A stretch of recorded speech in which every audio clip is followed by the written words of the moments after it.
So today we're going to be going over 5 hacks that you can utilize in ChatGPT in 2026 that can pretty much improve your life, or at least make using ChatGPT a little bit easier.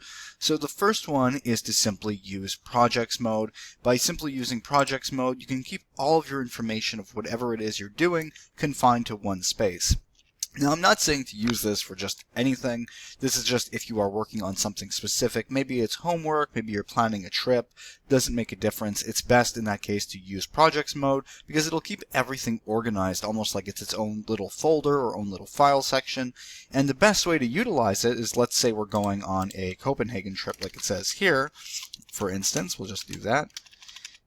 Give you a reference. What we'd do is go ahead up here and would put the memory mode to project only, and that way there'll be no information coming from outside chats or this information from this chat going into the outside chats themselves. So as you can see here, it says projects keep chats, files, and custom instructions in one place. Use them for ongoing work or to just keep things tidy. And this helps if you have memory mode on because everything will be confined to one place as opposed to it being integrated into different options. And oftentimes memory can sometimes be a detriment to whatever work you're doing if it doesn't exactly overlap with whatever it is you're doing. So you would just simply go travel, go create project, and then you'd be able to utilize projects mode in this case for your Copenhagen trip. And you can add your files, whatever it may be. Maybe you want to add your tickets or wherever it is you're planning to stay, and just chat in this one little area and build on it from there, and it'll actually keep all of your information confined here and it won't overlap with other chats. So this is the best way to utilize it for small projects or little events like this. Now the next little suggestion, or I guess hack that we'll be talking about, is simply it basically involves memory mode again. In this case, I'm saying the best thing that you can do is keep your memory mode concise and careful and hygienic. In a sense, make sure that your memories, you can always go into settings and edit your memories, but make sure that you don't have too many memories overlapping with whatever it is that you're doing. But the best way to do this is that if you're just talking about random nonsense, just use temporary chat mode. It's up here, and this way you can have your chat go on and you can discuss whatever it is that you're talking about, and then it won't save it. As you can see here, this chat won't appear in history, use or update ChatGPT's memory, or be used to train our models. For safety purposes, they keep it for 30 days, but that's beyond your interest here. It's just a matter of not having too many memories built up in your ChatGPT. So like sometimes you'll be doing things and you won't realize it, but ChatGPT might actually remember certain things of your chat and then utilize it in future chats. By using temporary chat, you completely bypass that. And as I said, you can always go to settings and adjust your memories accordingly if you see that you have too many. But this is just a little hack of how you can avoid that entirely. I'll make a separate video on how to clean up your memories, but for this one, just take note that temporary chat is a good way to keep your memories in ChatGPT pretty hygienic. The next hack we'll be discussing is just simply to create your own personal little vault of your reusable prompts that you use on a daily basis or very often. So it would be smart to have a place where you basically have prompts that you often use, and the easiest place to store this is once again in projects mode. You would go ahead into projects, you can go into writing, and then you can go and create projects.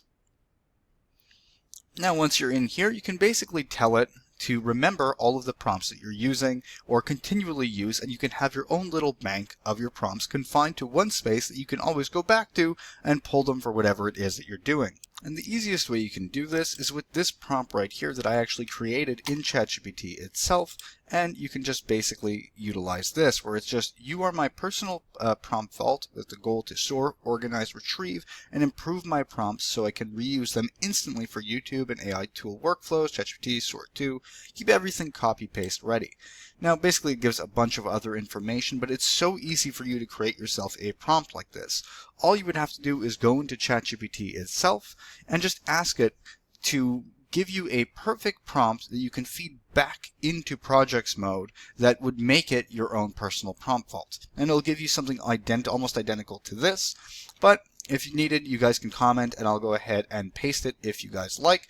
But it's so simple. You simply, like I said, just go to ChatGPT, and I probably have it already saved since I did this earlier, and you would have it right over here, I believe. Yeah, by simply just asking it to do this. Prompt prompt to feed into projects mode to become my personal prompt vault. That's all you would have to do, and then you can simply just plug it right back in, and you would be able to have your own personal prompt vault you can basically keep all of your prompts organized and utilize it in the future by simply coming back here, and everything is stored in one place because you're using projects mode, as we mentioned earlier, and because you would turn the memory off and confine to projects mode, you wouldn't have any overlapping issues with other chats. And as you can see here, after running the prompt, it basically asks you these questions when you come into the chat. So for instance, do you want to add, find, update, or run a prompt? And you can make your decisions based on the options available. Now the fourth hack is something I found very interesting. It's something that I came up with after seeing something online, and it's actually really interesting. A lot of people complain that ChatGPT is often too compliant or too much of a yes man, but there actually is a prompt that you can utilize and literally copy from this video, which I can go ahead and put it in the description if you guys like, but it's a prompt that'll make ChatGPT a bit more of a tough, more realistic AI instead of it just being a yes man. It'll actually give you valuable advice and give you the hard answers that you're looking for, as opposed to just always agreeing with you. And I've tried this out myself. I've played around with it, and it's actually fantastic. You do notice a massive difference in the way ChatGPT behaves, and I'll show you guys exactly how that works. So for instance, we'll try it like this. Please give me advice on what I should do for school. I'm 45 and haven't finished high school. So I'm giving a situation that, typically someone should be a little harsher with you, but let's see what it says. Here is a practical path that works for most adults with minimal guesswork. We'll let it give its, normal answer where it's respectful and trying to, help out in a very nice way. Use a schedule. This is realistic.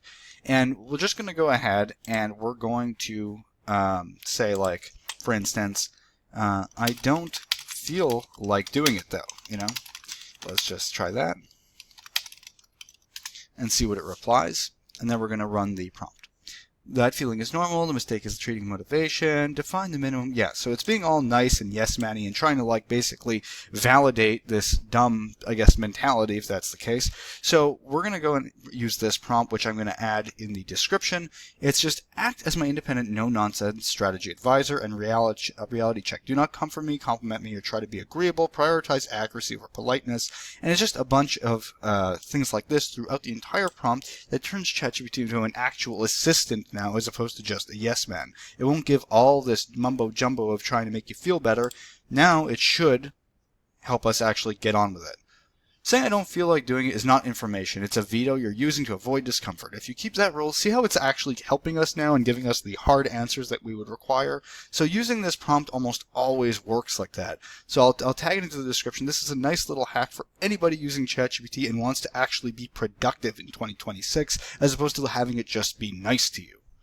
It actually gives you a step-by-step thing on how you can improve your life, and it goes the pattern in your language. I don't feel like it is emotional avoidance dressed up as honesty. It protects you from the risk of trying and finding out. See, it's actually pushing for something better and for you to actually improve your life. Now, the final hack that we're going to go over today in ChatGPT is just basically to help you with your prompt construction. So a lot of people have a hard time developing prompts for different AI tools or for ChatGPT itself, or projects, or whatever it may be. The easiest way for you to create prompts in 2026 is to simply have ChatGPT create it for you. So you can just go ahead and, for instance, like in this case, I'll say, right here, for instance, I'll say, I am making a video for Sora 2. Please give me the perfect prompt that aligns with Sora 2's understanding so that I can get a 15-second video of pugs, I didn't spell it properly, pugs sliding down a water slide and their owners being in shock. So for instance, we're not coming up with our own prompt. We're giving context to ChatGPT and asking it to create us a prompt for a specific app. So for instance, we're doing Sora 2. I make it clear to say, please give me the perfect prompt that aligns with Sora 2's understanding. I should also say, and language. And by doing this, you'll actually get the perfect prompt for whatever it is you're looking for, depending on what AI tool you're using.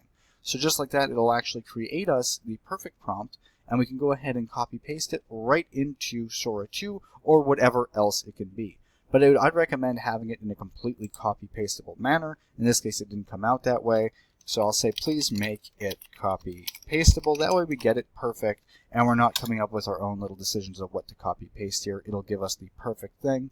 and we can go ahead, copy the code, and then punch it right into Sora 2, and it'll fully understand exactly what we're looking for, and 9 times out of 10 give us a fantastic result due to that. So just simply go to ChatGPT, tell it the prompt that you would like for whatever platform you're doing, and ask it to be as descriptive as possible and make sure it aligns with the language, and you'll actually get fantastic results. So that's about it for today. Hopefully you guys found this video helpful. If you did, please like and subscribe, and have a nice day.